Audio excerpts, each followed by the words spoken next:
bonjour. Donc, je suis Sophie Hardy de la Fédération régionale des CUMA Hauts-de-France. Donc ça fait 5 ans que je suis animatrice dans cette fédération. J'accompagne les CUMA de manière générale et j'ai une spécialité donc, qui est l'emploi en CUMA. Donc pour travailler avec les CUMA sur la mise à disposition de salariés chez les exploitants ou encore les salariés donc, qui participent aux chantiers en commun dans les CUMA. Alors la CUMA de Bellois-sur-Somme, donc c'est une CUMA qui est située au nord d'Amiens, une quarantaine d'adhérents avec plus d'une cinquantaine de matériels. Et donc cette CUMA est très dynamique, il y a pas mal de projets en ce moment, donc tel un bâtiment qui est là en émergence.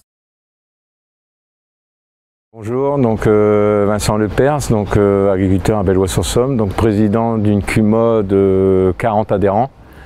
Dans notre CUMA, on travaille beaucoup en chantier complet. On faisait avec nos adhérents actuellement.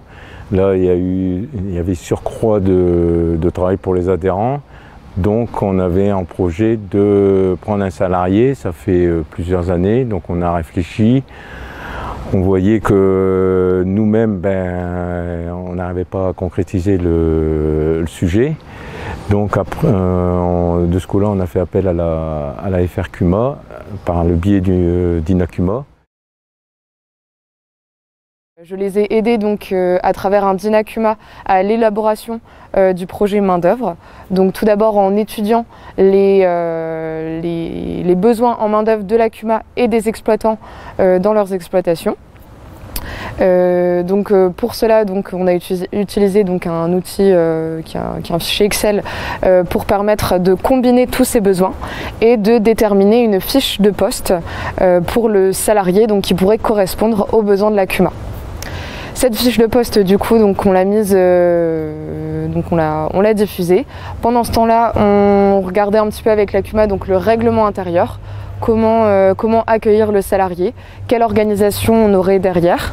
Ça passe aussi par la nomination d'un responsable salarié, donc la personne qui permettra de manager ce salarié, qui permettra voilà, de faire un entretien annuel chaque année donc, avec lui, de définir son planning à la semaine, au mois, à l'année. On a également vu avec la CUMA, donc à travers ce DINA-CUMA, tout ce qui est l'étude du coût de revient. Donc combien coûte un salarié sur un matériel, chez un adhérent, à l'heure, à l'hectare. Et on a également vu donc, tout ce qui était entretien d'embauche. Donc une fois que l'offre était diffusée, on a eu quelques personnes qui ont postulé à cette offre, qui ont candidaté. Et donc là, avec le conseil d'administration, on a déterminé qui, dans les administrateurs, allait passer l'offre d'embauche, enfin allait passer l'entretien d'embauche pour répondre voilà, à cette offre, pour choisir le salarié. Et surtout, pas se louper, parce que c'est de l'humain au niveau des 40 adhérents, plus un salarié, donc il faut surtout, notre objectif, c'est de le garder.